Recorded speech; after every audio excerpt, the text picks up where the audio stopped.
Kementerian Luar Negeri Republik Indonesia menyebut 9 warga negara Indonesia yang ditangkap militer Israel dalam misi kemanusiaan global Sumut Flotilla untuk mendobrak blokade Gaza akhirnya dibebaskan. Kesembilan WNI segera dipulangkan ke tanah air.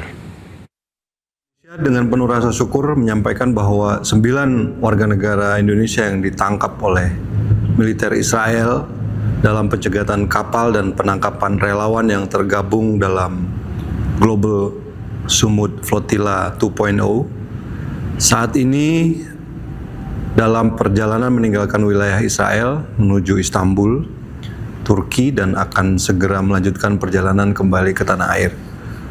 Pemerintah Indonesia menyampaikan apresiasi yang sebesar-besarnya kepada pemerintah Turki atas peran aktif dan dukungan penuh dalam memfasilitasi proses pemulangan ini. Pemerintah Indonesia akan terus mengawal proses pemulangan ini hingga seluruh WNI tiba kembali ke tanah air dengan selamat.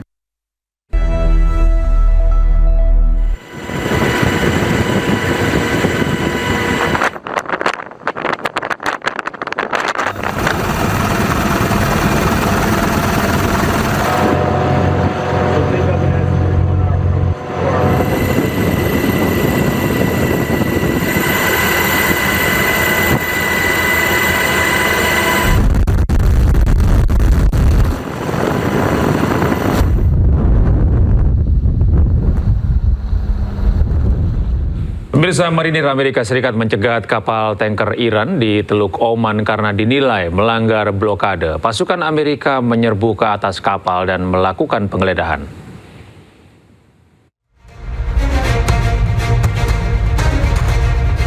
Presiden Amerika Serikat Donald Trump menyatakan militer Amerika Serikat telah mengalihkan 37 kapal komersial menuju Iran.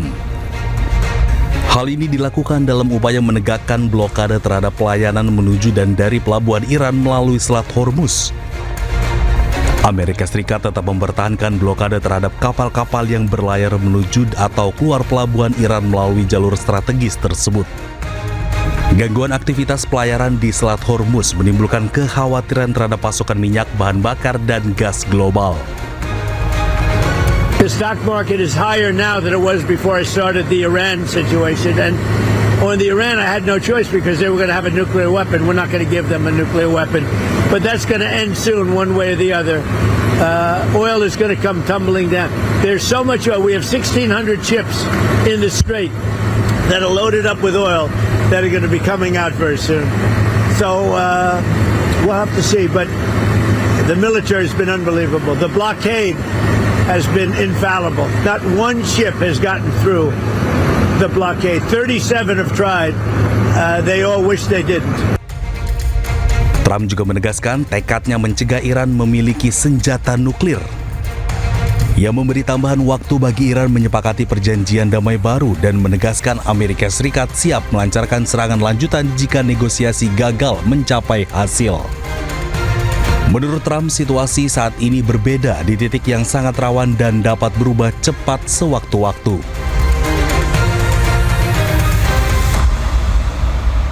Pemirsa, Iran mengeluarkan video serangan ke kapal tanker di Selat Hormuz. Iran beralasan kapal tanker tersebut memaksa untuk melewati Selat Hormuz tanpa membayar tarif yang ditetapkan. Video penyerangan dikeluarkan oleh Garda Revolusi Iran kemarin. Kapal tanker yang belum diketahui pemiliknya ini menjadi target serangan drone bunuh diri Iran. Militer Iran beralasan penyerangan terpaksa dilakukan karena kapal tanker tersebut mencoba melintas secara ilegal tanpa membayar tarif ganti rugi perang yang telah ditetapkan. Iran sendiri menetapkan biaya melintas untuk kapal tanker minyak raksasa mencapai $2 juta Amerika Serikat atau setara 34 miliar rupiah.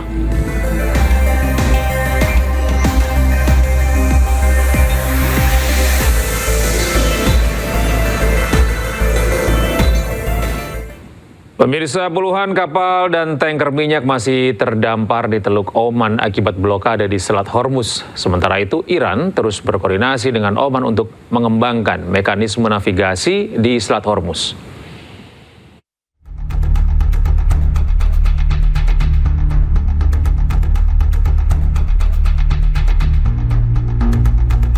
Puluhan kapal dan tanker minyak masih terdampar di lepas pantai dekat kota Hasab, Oman. Kondisi ini menyusul blokade regional dan kebuntuan negosiasi Amerika Serikat dengan Iran. Sementara itu, juru bicara Kementerian Luar Negeri Iran, Esmail Bagai, menyebut pihaknya terus berkoordinasi dengan Kesultanan Oman dan pihak-pihak terkait untuk mengembangkan mekanisme navigasi di Selat Hormuz. Iran juga sedang menyusun kerangka hukum baru yang mengatur pengelolaan Selat Hormuz. Sementara itu, Amerika Serikat telah menunda serangan militer terhadap Iran. Adapun Iran mengancam akan mengubah Teluk Oman di dekat Selat Hormuz menjadi kuburan bagi kapal-kapal Amerika jika blokade laut oleh Amerika tidak diakhiri.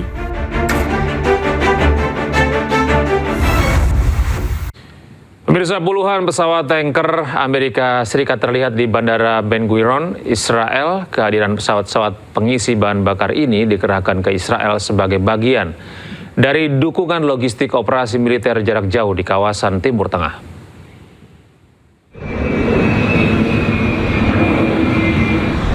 Sekitar 40 hingga 50 pesawat pengisi bahan bakar milik Amerika Serikat terlihat memenuhi Bandara Ben Gurion. Pengerahan besar-besaran ini melonjak signifikan sejak ketegangan antara Amerika Serikat kian memanas. Amerika Serikat disebut akan mempertahankan armada pengisian bahan bakar di Israel hingga akhir tahun 2027. Hal ini dilakukan sebagai bentuk dukungan logistik dan operasional militer yang strategis. Kemunculan pesawat-pesawat Amerika ini mengakibatkan alih fungsi bandara komersial sipil menjadi pangkalan militer. Hal ini sempat mendapatkan protes dari pejabat Israel karena mengganggu kelancaran penerbangan komersial.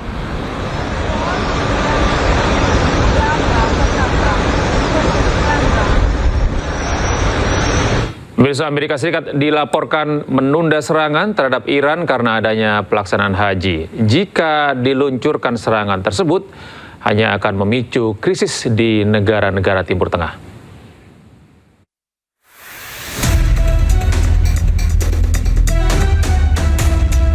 Memasuki 12 pekan, konflik di Timur Tengah masih terus berlanjut dan belum kunjung mencapai kesepakatan damai.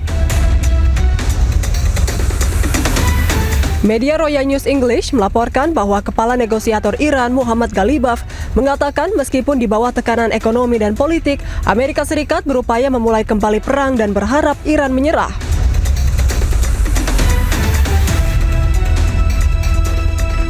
Meski begitu, Amerika Serikat dilaporkan menunda serangan terhadap Iran karena adanya pelaksanaan haji.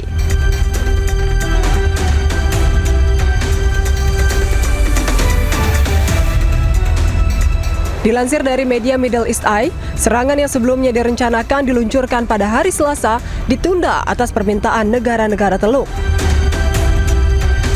Presiden AS Donald Trump diberitahu oleh para pejabatnya bahwa menyerang Iran selama ibadah haji hanya akan memicu krisis di negara-negara kawasan dan dapat menyebabkan ratusan ribu bahkan jutaan jemaah haji terlantar. Seluruh aktivis global Sumut Flotilla dibebaskan, termasuk 9 aktivis Indonesia. Kami hadirkan informasinya sesaat lagi.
Selamat malam, apa kabar pemirsa? Seluruh aktivis global Sumut Flotilla dinyatakan bebas, termasuk 9 aktivis Indonesia. Selain itu, Amerika Serikat dilaporkan menunda serangan terhadap Iran karena adanya pelaksanaan haji. Saya Gede Satria, inilah Anjis Prime selengkapnya.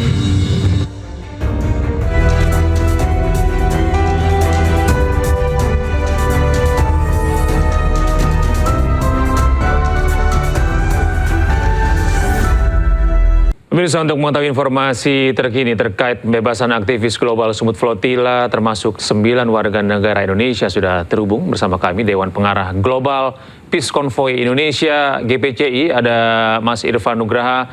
Assalamualaikum, selamat malam Mas Irfan. Waalaikumsalam warahmatullahi wabarakatuh. Selamat malam Mas Gede. Terima kasih sudah bergabung bersama kami Mas Irfan. Ya.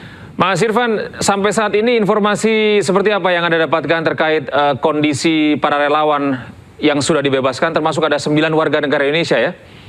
Iya betul ya, jadi sejak siang kami kan ketemu dengan Perlindungan WNI dan juga Direktorat Timur Tengah di Kementerian Luar Negeri, menindaklanjuti pertemuan kita kemarin sore dengan Komisi 1 dan juga Pak Menteri Luar Negeri begitu ya. Nah, tadi memang Kemenlu sudah menyampaikan di siang bahwa sedang proses, mohon doanya saja, mudah-mudahan tidak lama lagi ya proses beralih ya menuju ke tahap selanjutnya adalah deportasi. Dan tadi sore kita sudah mendapatkan kabar ya proses sudah keluar dari Keziot dan sedang proses deportasi, hanya belum dapat informasinya kemana. Dan barusan sebelum Pak Menlu menyampaikan update, kita juga sudah dikabarin bahwa posisi sudah siap boarding menuju Istanbul, dan kami juga mendapat kabar akhirnya Pak Menlu menyampaikan secara resmi rilis bahwa 9 warga negara Indonesia telah dibebaskan dan posisi sedang menuju Istanbul, dan sebentar lagi barangkali sudah sampai Istanbul. Yeah. Dan tentu saja ini adalah kami mengucapkan terima kasih ya kepada pemerintah ya, dalam hal ini Kementerian Luar Negeri, Parlemen dan juga stakeholder yang lainnya. Mas Irfan, ya. Kami konfirmasi kembali, artinya hingga saat ini Mas Irfan dan GPCI belum bisa berkomunikasi secara langsung dengan 9 warga negara Indonesia yang dibebaskan oleh Israel ini? Ya betul, jadi sampai sekarang kita belum mendapatkan, belum bisa berkontak langsung ya. Jadi kita hanya mendapatkan kabar dari, memang tadi ada tim pengacara GSF kita yang terus memantau perkembangan dan itu memberi kabar kepada GSF dan menyampaikan juga kepada Global Peace Convoy di Indonesia.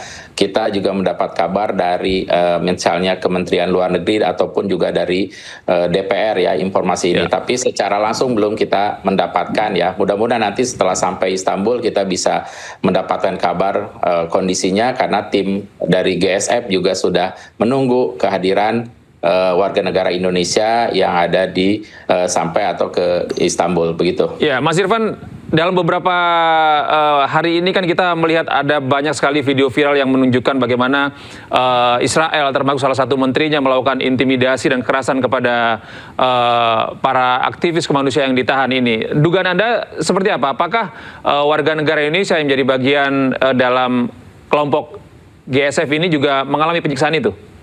Ya, memang kita tadi jelas ya mendapatkan ada videonya dan hasil laporan juga dari tim lawyer, tim pengacara dari GSF juga menemukan ya beberapa indikasi kekerasan gitu ya, pelecehan dan lain-lain. Makanya GSF sudah membuat sebuah prosedur ya.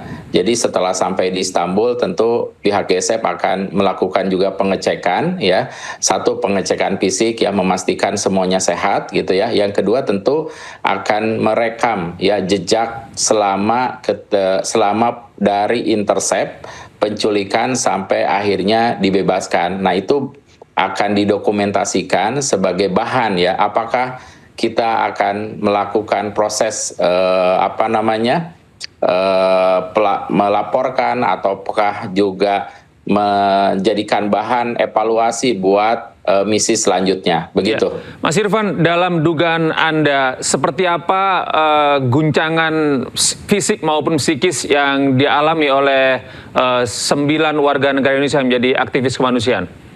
Ya betul, tentu kan begini ya, ini teman-teman aktivis ini dia adalah masyarakat sipil, tidak dipersiapkan untuk menghadapi kondisi-kondisi yang berhadapan dengan militer ataupun juga aparat keamanan. Iya memang ya di dalam selama proses akan berlayar itu diberikan pengetahuan, pembekalan gitu ya. Namun tentunya juga ini karena masyarakat sipil, dokter gitu ya, tim medis ya, tim yang terbiasa untuk atau ahli dalam rehab rekon tentu pasti akan mengalami guncangan-guncangan. Makanya nanti setelah sampai di Istanbul ataupun ke Indonesia, kita akan menempatkan atau melakukan prosedur untuk pengecekan ya, tadi kesehatannya, psikologinya, apa saja yang dialami ya, itu yang akan kita jalankan oleh GSF maupun juga Global Peace Convoy Indonesia. Iya, Mas Irfan, jika Anda melihat kondisi yang telah dialami oleh sebagian besar aktivis Global Support Flotilla dan ada 9 warga negara Indonesia di dalamnya,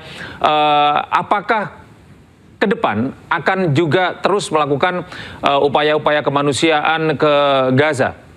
Iya, betul ya. Jadi kita melakukan perlindungan ataupun mendorong pemerintah melakukan perlindungan dan membebaskan warga negara Indonesia ini adalah salah satu bagian upaya kita ya. Yang utama tentu adalah upaya kita bagaimana Global Support Flotilla ataupun Global Peace Convoy Indonesia ya, yaitu membuat koridor kemanusiaan agar bantuan kemanusiaan bisa lancar masuk kepada Gaza, Palestina, sehingga ketika saat ini belum berhasil, begitu kan, tentu kita akan melakukan upaya-upaya lagi, cara-cara lagi sampai akhirnya kita bisa membantu masyarakat sipil di Gaza, Palestina, begitu Pak. Iya, ini artinya penyergapan yang dilakukan oleh IDF dan Israel kemarin itu bukan menjadi akhir dari perjalanan Global Support Flotilla dan GPCI ya, Mas Irfan ya. Semoga kedepannya bisa lancar untuk memberikan bantuan kemanusiaan ke Gaza, Palestina. Terima kasih Mas Irfan atas waktunya bisa bergabung bersama kami di iNews Prime. Selamat beraktivitas. Assalamualaikum. Waalaikumsalam warahmatullahi wabarakatuh.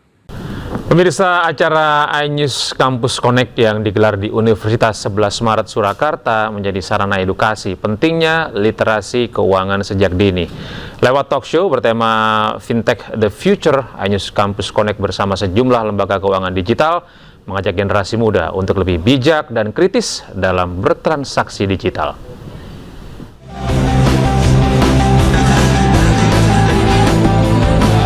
Ratusan mahasiswa Universitas 11 Maret atau UNS memadati lokasi acara iNews Campus Connect.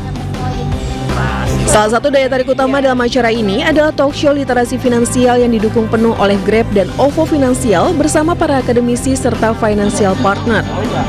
Dalam sesi ini, OVO Finansial berbagi tips kepada generasi muda agar lebih kritis dan bijak dalam bertransaksi digital.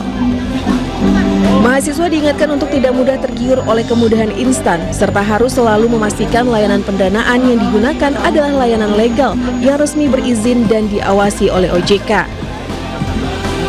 Selain sebagai pengguna yang kritis, generasi muda dihimbau untuk selalu menjaga keamanan data pribadi, serta memahami kemampuan finansial terlebih dahulu agar penggunaan layanan sesuai kebutuhan dan proses pembayaran kembali bisa berjalan dengan baik.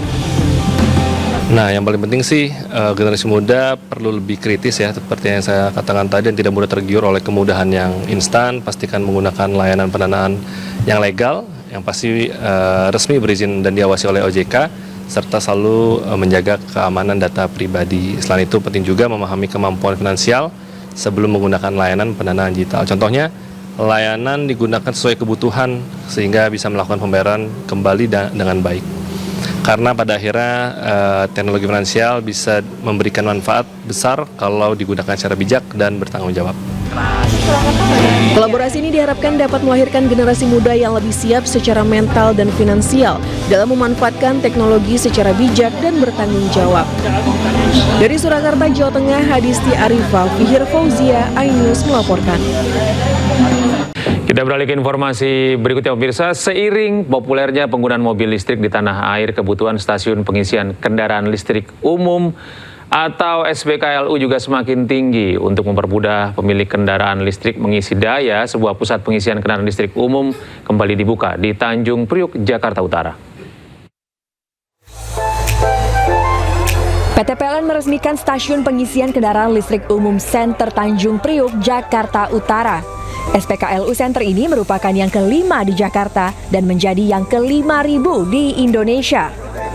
Fasilitas yang tersedia di SPKLU Center Tanjung Priuk, Jakarta Utara ini meliputi 8 unit ultra fast charging, 1 unit medium charging, serta dukungan 2 unit SPKLU roda 2 dan 2 unit stasiun penukaran baterai kendaraan listrik umum. Dalam kesempatan ini, PLN juga menghadirkan layanan Electric Vehicle Digital Service atau EVDS melalui aplikasi PLN Mobile. Sehingga pengguna kendaraan listrik dapat dengan mudah menemukan lokasi SPKLU terdekat, merencanakan rute perjalanan, hingga memantau antrian pengisian daya secara real time. Jakarta Utara tentunya sangat berterima kasih dan mendukung beroperasionalnya SP3LU Center yang ada di Tanjung Priuk ini. Mudah-mudahan ini bisa memberikan kepercayaan kepada masyarakat khususnya di Jakarta Utara. Sudah mulai beralih dari tenaga fosil kepada tenaga listrik. Karena ini lebih efisien, lebih modern, dan lebih ramah lingkungan. Kehadiran infrastruktur SPKLU secara masif merupakan komitmen PLN untuk memperkuat ekosistem kendaraan listrik, sekaligus mendukung percepatan transisi energi dan elektrifikasi di berbagai sektor.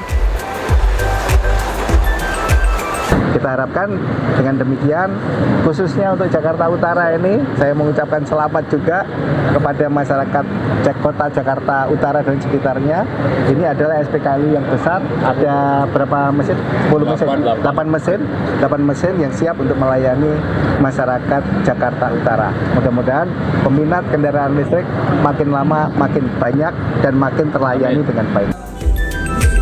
Dengan dukungan infrastruktur yang semakin luas dan layanan digital yang terintegrasi, PLN optimis kendaraan listrik akan semakin diminati masyarakat dan menjadi bagian dari green lifestyle di tanah air. Dari Jakarta, Sofian Firdaus, iNews melaporkan. Pastikan Anda tetap bersama kami karena iNews Prime akan segera kembali.